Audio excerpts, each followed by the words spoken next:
Hey there mga my loves, Taurus! So yan, ang content natin ngayon, no, walang iba, kundi aalamin na natin, no, ang inyong magiging mga posibleng kaganapan for you this January 2024. Woohoo! So yan mga babes, excited na ba kayong malaman? Siyempre, sisimulan na rin natin to agad-agad, no, alam niyo naman yung drill dito, wala tayong gender here, ba, lalaki, LGBT cross watchers. You can flip roles if you want. At kung di nyo pa knows, meron tayong new channel ang All About Taurus. Ang link niyan ay nasa description box. You might want to check that out. That is in English language for us to be able to reach, okay, at maintindihan tayo ng lahat ng Taurians or may Taurus in their natal chart or dealing kayo with Taurus, bala kayo. Para ma-reach natin ang mga Taurians or dealing with Taurus all around the globe. So, yan, no? Let's go ahead and check out. Yan, Taurus, no? Yes, wala namang naghihintay sa akin na grab sa labas or taxi para umandar yung metro. Pero mukhang mga babes, no, nakuha ko rito na kaya ganito yung energy is maaaring meron dito, no, na fast or in a speed of light na pwedeng mangyari here. But, okay, I do not sense that it's something negative. So, we might take it as somewhat positive, okay, sa pagsisimula ng iyong 2024. So, yeah, let's go ahead and check this out. So, this is for my Taurians. Searching Angel Guides, Archangel Michael, thank you so much. This is for me, Taurians, January 2024. Can we have messages, please? This is for Taurus, January 2024.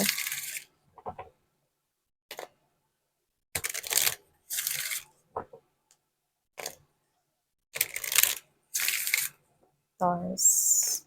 Let me just gather up the energies for you guys. Taurus.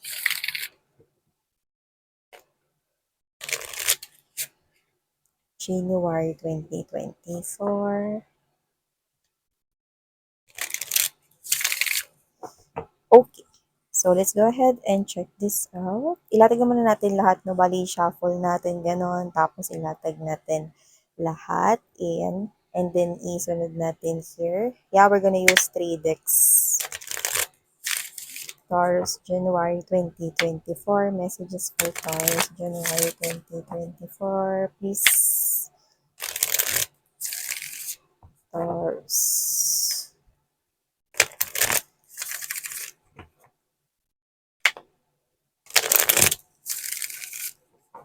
You can skip this part, mga babes, no? Okay. Good. One more deck. Taurus 2024. Taurus.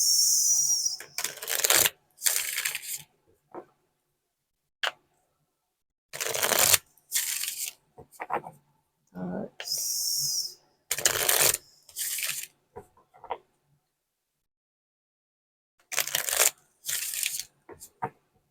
Okay. So, yeah. There you go. Ngayon, ilatag na natin lahat upang makita na natin ang mga messages right here. So, you do have the it's up to you. Big happy changes. See? Told ya. Told ya, guys. Big happy changes. Wow. You have here as well the weight. And there's this unlikely and romance. Ooh, wow. So, okay. Like it. Okay. Also have here the saving. Origin. Family. Have here the stress. Merit making. Care. Oh, okay. All right.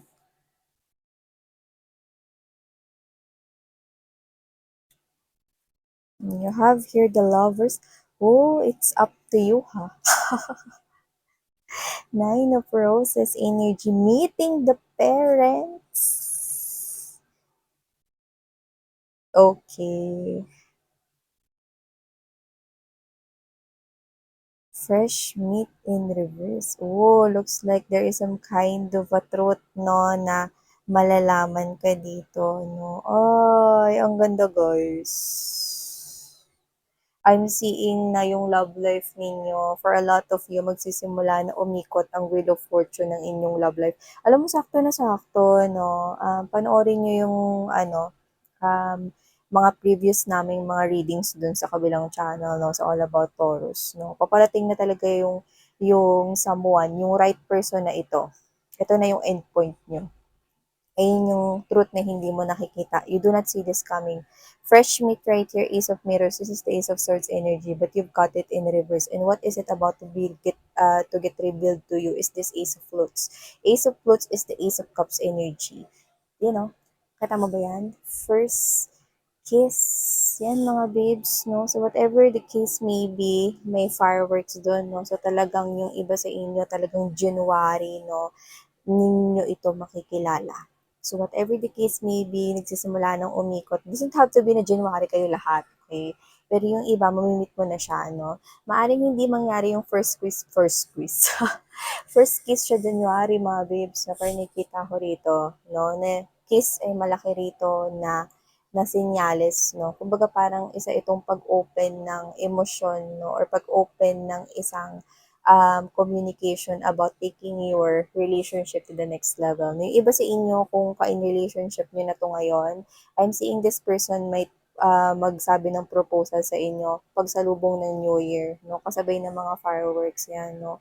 So, hindi naman siya nagbigay ng ambag kay Kap sa pagpuputok ng mga fireworks na sa barangay ninyo. Pero nakikita ko rito na pwedeng siya mag-propose, no, sa harap ng family mo. I'm seeing your family and friends being present here, your loved ones, no. So, whatever the case may be, I'm seeing proposal happening for a lot of Torians right there. Yeah. And for those of you guys, no, singles, okay, your wheel starts turning. Mm-mm. Your world starts turning right here. No, mamimit nyo na rito, no, yung someone, no, na yun, i-treasure kayo, no, sa kanyang chest, no, kayo lamang ang itatangi niya. Ito mo yan, no. Um, Someone here na hindi, hindi kayo hahayaan na lumaban mag-isa. That's the energy. There's a lot of assurance coming from this person here. This connection is very healing, no? Yung iba sa inyo, lalo na kung yung iba sa inyo, no, pakiramdam ninyo, hindi nyo na marireceive yung right love for you. Aba, teka, ayan, no, nakita ko rito, no? Yung itong first kiss na to, very significant ito. Hindi ibig sabihin ng first kiss, first kiss na, hindi naman siya mission yung first kiss ko, eh. Kasi yan, nakikita ko, endpoint nyo na yan. Kasi naman yung mamimit ninyo singles, no? Siya na yung huli, no? Yung first kiss na yan is yun yung first kiss, no, mula sa tao na talagang magbibigay sa'yo ng lahat ng hinahanap mo sa isang romantic, committed relationship. That love that you're craving for. No, first kiss sa taong talagang nakatakda sa'yo. No? Yeah. So, wow, ang taray, no? And with the help of your friends right here, your soul tribe, I'm picking up na eto, hihingi siya ng tulong sa family friends mo, no? Dito sa proposal na to, or yung mga bago, meet mo siya, no? Either work-related or maging bago mo siyang katrabaho, or baka ikaw yung maging bago doon, no, sa trabaho niya, or ma-meet mo siya, kasi kilala siya rito ng isa sa mga family member or relatives mo. Yan, yung nakikita ko here. And of course, yun nga, no, meron ako nakikita dito. Okay? Na meron ka ritong options when it comes to money. So, baka meron ka ritong pagpipilian na dalawang job, or baka more than one options or more than two options when it comes to job, or baka business yan. Okay? It's up to you. Ano man yung piliin mo, malaki yung ngiti ng anghel dito. So, ibig sabihin, kahit anong piliin mo, magiging yan in favor sa'yo. See? Whatever it is that you're gonna choose, okay, magdadala yan sa'yo rito, no, ng maraming money. And yeah, yung iba sa inyo na makakatanggap ng proposal here, nakapag-ipon na talaga kayo ng bongga, no, kayong dalawa. Pwedeng dati pa kayo iipon, 'no? Kasi alam niyo naman parang kayo yung klase ng energy na kayo ng partner mo kung may relationship kayo ngayon 'no, kayo yung klase ng energy na mag-iipon tayo ngayon para makabili tayo para makarami tayo ng ipon, para makabili tayo ng sarili nating bahay 'no. So, may pagtutulungan dito 'no, kung papansin ninyo 'no, um, these two couples right here 'no, ay looks really older 'no, looks really old. So, whatever the case may be, I'm seeing na magtatanda kayong dalawa na magkasama 'no, at mananatiling true 'no, ang promise. This is a pinky swear promise. Ayan 'no. Alam mo, fireworks is also related to Ten of Coins energy kahit wala yan dito. You've got two fireworks right here, so ang ganda ng mga pangyayari sa'yo rito 'no, sa kaperahan at sa love life mo. Asahan mo na yan. Big happy changes, Taurus. So, bongga, bongga, bongga guys 'no. Taurus, okay? Wait up until everything unfold, no? With the unlikely right here, no? Maybe, meron ka mga ina-expect how things will unfold. Like, meron ka rito para mga inaasahan na, ay, ganito ito mangyayari. Yan, no? Maaaring meron ka mga wish or mga bagay, lalo na sa love life, no? Na meron ka rito inaasahan na mangyari. Like, kunwari, this is you, no? Na you have this kind of thinking na, ay, gusto ko mamit yung person ko dito sa amusement park or dito sa tapat ng Jollibee. Yung ganyan, no? Pero, ang sinasabi sa'yo ng mga angels and spirit guides right here, wait for everything to unfold. Yeah, maaring hindi ito yung inaasahan mo na, ay, mamimit ko yung person ko rito sa lugar na to, no? Pero sa ibang lugar, mas maganda, no? At yung story na ipapakita at i-unfold sa'yo ni universe rito is mas maganda sa kung ano yung naiisip mo. Mas bongga, no? At mas kakilig-kilig, no? Lalo na sa usapang pag-ibig, no? Your angels and spirit guides, no, are telling you to wait, kala mo dyan, no? Creative din kami kagaya mo, Taurus, no? At hayaan mo na ipakita namin sa'yo rito, no? Ang mas maganda namin na plano kung paano kayo magtatagpo ng tao na yan or kung paano magpo-propose ng tao na yan. If you're connected here with someone, like in relationship na kayo, no, pwede ikaw to na nag-mention ka na sa kanya kung paano mo gusto na mag-propose. Yung ganyan, no, pwedeng nakwento mo na sa kanya yan before, no, yun yung ini-expect mo. Pero, mga babes, no, nakikita ko rito na mas maganda pa, no, yung mangyayari dyan, no. Siguro may mga touch ng mga parang gusto mo dun sa plano, pero talagang I'm seeing your face, like, sobrang magiging emotional ka, like sobrang masasatisfied ka dun sa nangyari na yun. Like you will be in tears, no? That whatever it is that you expect, mas maganda pa pala. Bongga guys talaga. Bongga talaga guys, no? At sa kaperahan ninyo, nakikita ko rito, no? Na kung ano man yan na pinagbubuhusan mo no, ng effort sa trabaho. No? So, hindi ko alam kung matagal ka na ba din sa trabaho na yan, nagpapakitang gilas, no? Or parang nag effort rito to show the management na deserving ka sa isang designation. I'm seeing that with the origin right here, I'm seeing no, na makukuha mo na yung bagay na yan. There could be some kind of a promotion na magpapataas lalo ng savings mo rito. Actually, ikaw at ang partner mo, okay, it doesn't have to be na magkatrabaho kayo, no? Pero meron ditong maganda na opportunities na naghihintay sa inyong kaperahan. So, nakikita ko rito, no, na sakto ito, lalo na bubuo kayo rito ng isang happy family, no. So, iba sa inyo, pwedeng may anak na kayo ng person na yun. Nakikita ko rito na mas lalo pang titibay ang inyong samahan, no. Tsaka, alam mo, hindi ko alam kung ba't ganito nakikita ko, no. Alam mo, nagkaroon kayo ng anak, meron dyan na as in kamukha talaga ninyo. Like literally, no, kunwari ikaw, magiging kamukhang-kamukha mo siguro yung isa sa mga anak ninyo. Yung gano'n, no? Like, parang ano kayo, mini-me. Yun yung kuha ko rito. So, whatever the case may be, I'm also seeing right here, no, na may pagtutulungan dito. May proposal dito, ipapakilala ka sa parents. Yan, no? Or mamamanhikan dito. Yan, no? And what I love about this one, nagkakaroon ng blended family. Matatanggap ka ng pamilya niya. No? Actually, matutuwa sila rito kasi dun pa lang sa mga kwento, na naririnig nila about you, 'no? Mas makikita nila in person, mapo-prove nila sa'yo dito, lalo na hahangaan ka nila 'no, sa pagiging diligent mo at masipag mo sa trabaho mo. So, nakakita talaga ako rito ng achievement. You will get recognition right here at ang maganda 'no, sa mga in-laws mo pa. 'Di ba? So, sounds really, really good right here, no? So, nakikita ko rito na matatanggap ka, no? Not only his or her parents, no? Kahit dun sa mga makikilala nyo pa lang, okay, makikita ninyo na, hindi ko alam kung batayan ninyo ng pagiging seryoso yung ipapakilala kayo sa kanila, no? Or dadalhin kayo sa bahay nila to meet his or her mga magulang. Gagawin ngayon, mangyayari yon. Parang dun mag-uumpisang mabuo yung tiwala mo sa kanya, no? Na seryoso siya sa'yo. And yes, no, I'm seeing this person, gusto niya talagang pagtibayin. Yun talaga yung goal niya, no? Ang maisip mo at makatanggap ka ng mensahe rito na seryoso siya sa'yo with the Three of Wands. Ganda guys. Alam nyo, tagal-tagal ko to sinasabi, wala pa nga yung reading natin nitong 2024, di ba? Lumalabas na tong special na person na ito. Tapos yung sa kaperahan ninyo, tumitibay din, no? Yan. Pati dun sa kabilang channel talagang umuugong tong success na to. So, I'm seeing right here, no, success ito sa love life at sa money mo, Taurus. And yeah, I'm seeing something here, no? We have here the stress, no?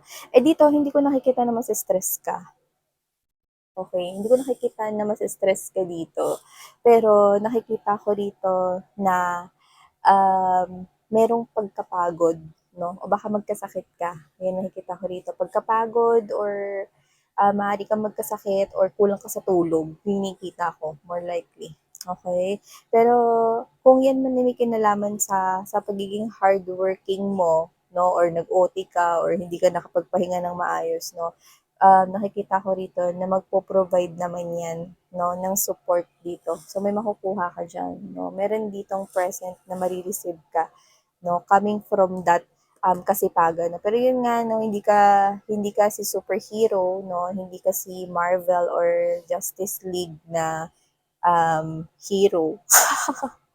Napapagod ka rin. So, nakikita ko dito mga babes, no, na kailangan pahinga mo rin yung sarili mo, no. Alam mo naman kung hanggang saan yung limit mo, no. At kailangan mo rin syempre rito na kumain ng tama, no. Yan nakikita ko rito, no. So, syempre, ayaw mo rin naman na naka-lie down ka lang, no, at hindi ka, at wala kang ginagawa, no. So, nakikita ko rito that you need also to take care of yourself. I'm saying na magkakaroon ka dito ng headache, no, or baka lack of sleep ka. Okay, you need to eat well you need to eat well din kasi. So yes, no, and also nakikita ko rito no na makaka-receive ka ng so much love and support coming from your family and friends at dito sa makaka-connect mo. Mm-mm. This person is really serious to you. This person wants to have a family, a baby with you. Look at that family and care. So definitely this person here wants you to be his or her future spouse. Yeah, no? And yeah, I'm seeing that there is some kind of a fright right here with the gift. Yan, no? So nakikita ko rito na hindi yan something negative din because I do feel like that this is you, Taurus, no, na meron ka dito matatanggap na present right here, okay? Maybe on the month of February yan, no? So, yan yung present dito na maaaring magpa-surprise sa'yo, magpa-shock sa'yo, kabahan ka ganun, no? Kasi maaaring isipin mo na parang, ano ba yan? Akala ko talaga yun. Parang ganun yung nakuha ko. Parang akala ko yun yung bagay na yun. Kinabahan naman ako doon. Pero yun nga, no? Akala mo, so I don't know if may gagawin bang parang drama-rama muna, no, parang parang paeklat-eklat, ano yung gano'n, yung parang may script-script pa kung sino man yung magbibigay ng regalo sa'yo. No? Tapos akala mo, parang ano, it's a prank, gano'n. Tapos yung regalo pala sa'yo, no, is ano pala, bagay na talagang gustong-gusto mo. No? So dinaan lang muna sa parang mga pa-story-story, no, para masurpresa ka. Okay? But I'm seeing your energy being twisted, no? After being kabado, nakikita ko, no, nakapalit nun is malaking ngiti, no, yung parang, ano ba yan? Ba't may ganun pa kasi? Pwede namang ibigay nyo na lang itong regalo na to sa akin, yan, no. So, yung iba, literal na present yun na iaabot sa'yo, no, or isang bagay na magpapasaya sa'yo. Ang taray! Taurus, no? Hindi ko alam, pero nakuha ko rito na maaari meron kayong mga alagang mga animals or pets or baka animal lover kayo. Strongly rin kasi nakukuha ko yun dito, no? So, this could be also your reading. By the way, I'm seeing letter H, P, Q, and number. So, yeah, no, take how this resonates with you guys. Thank you so much. Sarang Heyo Love and Light. Annyeong.